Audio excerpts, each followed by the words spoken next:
Hola Álvaro, ¿cómo estás? ¿Cómo estás, Maya? Buenas noches a todos. Un gusto estar acá Buenas hablando noches. contigo. No, muchas gracias a vos por tomarte el tiempo para hablar con nosotros. ¿Se me escucha bien? Perfecto, fuerte y claro. Perfecto, listo. No, tenía las dudas por el micrófono del auricular, ¿viste? No, por favor. Bueno, la idea hoy es, este es el primer vivo de una serie de vivos que vamos a tener todas las semanas, y la idea de este primero, así a modo de introducción, es hablar un poco sobre esto nuevo que está surgiendo, esta reivindicación nueva de las ideas de la libertad, del capitalismo, que estamos viendo especialmente en los jóvenes, a través de las redes sociales. Bueno, vos sos un referente de esas ideas y especialmente a través de las redes sociales, que tenés experiencia con eso. Por eso me gustaría arrancar hablando de eso, ¿cómo te parece que arrancó todo esto? Porque antes uno no podía decir que era de derecha o todas estas ideas, antes estaba mal visto, y hoy hay una reivindicación de todo esto y creo que es muy positivo. ¿Cómo viste este proceso? ¿Cómo te parece que pasó esto?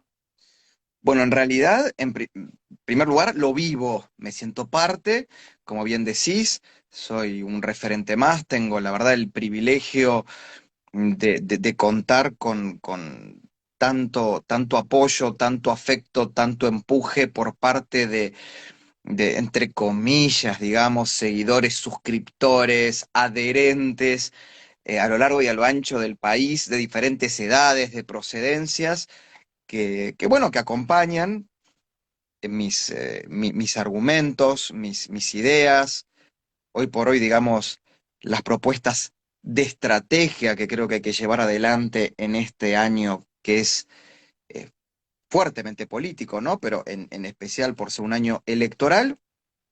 Y yo creo que en realidad es el problema del tabú de que los argentinos, tanto los que siempre fueron y se sintieron de centro derecha o de derecha, como aquellos que no lo sabían, que eran de centro derecha o de derecha, se Hay muchos de rompe. esos. Hay mucho de eso, ¿no? Hay mucho de eso. Se rompe cuando se cae por el peso de su propia mentira, por el precio de su propia falsedad intelectual e ideológica, toda esta maquinaria que desde 1983 en adelante, con Mm. diversos responsables y ejecutores intelectuales y materiales, em, esta idea de que solo un sector, solo una parte del espectro ideológico, político, económico y cultural puede y debe defender lo que nosotros damos en llamar las ideas de la libertad. Y en ellas entendemos la defensa del orden democrático republicano, la libertad de expresión, la libertad de conciencia, la libertad de religión, la libertad de vivir, de pensar, de creer y de amar como uno quiere sin perjudicar a terceros. Como diría Alberto Venegas Lynch, poder desarrollar nuestro proyecto de vida individual de forma libre, ¿no? Sin ningún tipo de coerción o coacción. Eh, y claramente ese monopolio que tenía el progresismo y la izquierda se empezó a caer y se empezó a caer porque los instrumentos que ellos utilizaron durante estos 40 años, y hablo, digo, este periodo democrático porque es en el que más podemos decir gozamos de la libertad de podernos expresar con el menor nivel de censura y de coacción. Digo el menor nivel porque no es que dejó de haber, sino que hay No, obvio. mucho menos de las que hubo en otros momentos. Y al empezarse a desmoronar, al empezarse a ver que todos aquellos que decían no solamente defender, sino ser representantes y hasta te diría más, inquisidores de quiénes eran y quiénes no los que defendían o defienden esas ideas, e incluso ¿Cuáles son y cuáles no las ideas que reflejan esos valores? Bueno, se empezó a caer como ¿no? A desmoronar como un castillo de naipes y, Sí, y bienvenido sea. Todo esto producto porque empezaron a aparecer emergentes que hasta ese momento no podían acceder a los medios tradicionales de comunicación, a los diarios, a las revistas, a la televisión, a las radios, pero además porque incluso mucho antes de esta pandemia que nos obligó a muchos a migrar a las redes sociales que antes las utilizábamos como para frivolizar nuestras vidas o para cosas más banales, eh, a exponer nuestras ideas. Y además de exponer nuestras ideas, los argumentos que comprueban que nuestras ideas son más cercanas.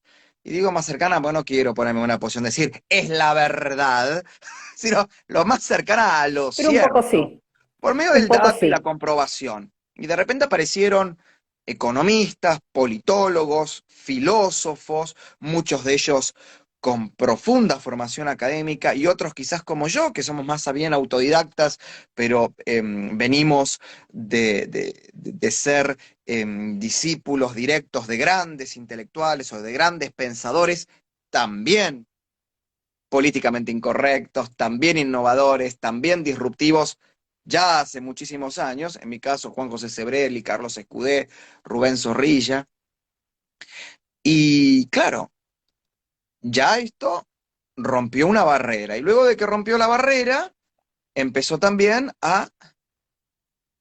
primero la barrera de comunicación, digamos, todo lo que estaba Sí. contenido, tapado, oculto, semicensurado, ¡ping! Salió. Y llegó a un auditorio que tampoco era el esperado. Un auditorio que si tuviéramos que poner una franja etaria, estaríamos hablando de un auditorio entre los 16, 17 y 25 años que tenía dos características. O no le interesaba bajo ningún punto de vista el debate de las ideas, sea cual fueran las ideas a debatir, sino que además, si les interesaba bajo ningún punto de vista, iban a sumarse a un movimiento estigmatizado con una cocarda de como mínimo fascista, reaccionario, procesista, heredero de lo peor de la historia argentina, porque no podés ser joven y de derecha, porque de derecha, para hacerlo tenés que ser viejo, rancio, reaccionario, y bueno, se empezó a caer todo, y empezó con un Javier Milei que sin perder rigor académico, sin perder sustancia y sustrato en sus argumentos, pero como, digamos, le digo a él, ¿no? Como si fuera una división Panzer, se llevó puesto a todos de una manera que no les tuvo piedad, y eso por un lado, digamos, en el campo de la economía. Los hubo también personas que en el campo de la política rompieron moldes, prejuicios y subestimaciones. Y pongo siempre como ejemplo, porque lo digo directamente, a Amalia Granata, a la que se le acusó sistemáticamente de ser bueno, ni hablemos de las guarangadas ¿no? Y cosas Sí, además curioso que provenían de que, aquellos que dicen dignificar a la mujer y defender los derechos de la mujer, la han claro, tratado de cualquier bajeza, eh, y sin embargo demostró que no solo no era monotemática, o sea, el no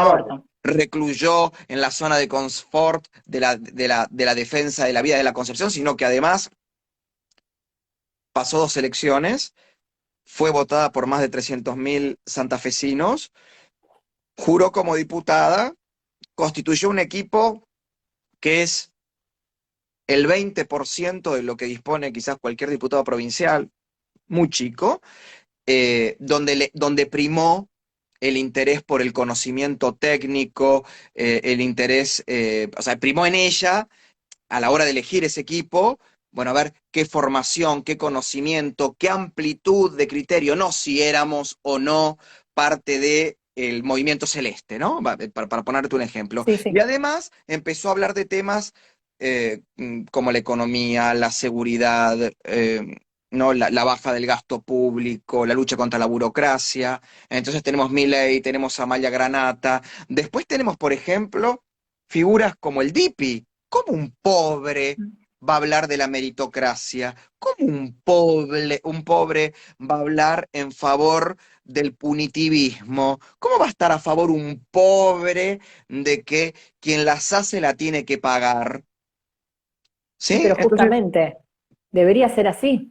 no, Ese no, es el pero tema. viste que, ¿no? Y después, por ejemplo, en mi caso, ¿cómo un gay que encima es un gay que vivió su infancia y su adolescencia en el peor momento para ser gay, digamos, junto con la década del 60 y el 70, eran los Sí, 80 y los 90, porque no solamente éramos unos, entre comillas, defectuosos morales y biológicos, sino que encima éramos propagadores de una peste. ¿Cómo ese gay se reivindica más como individuo que como gay?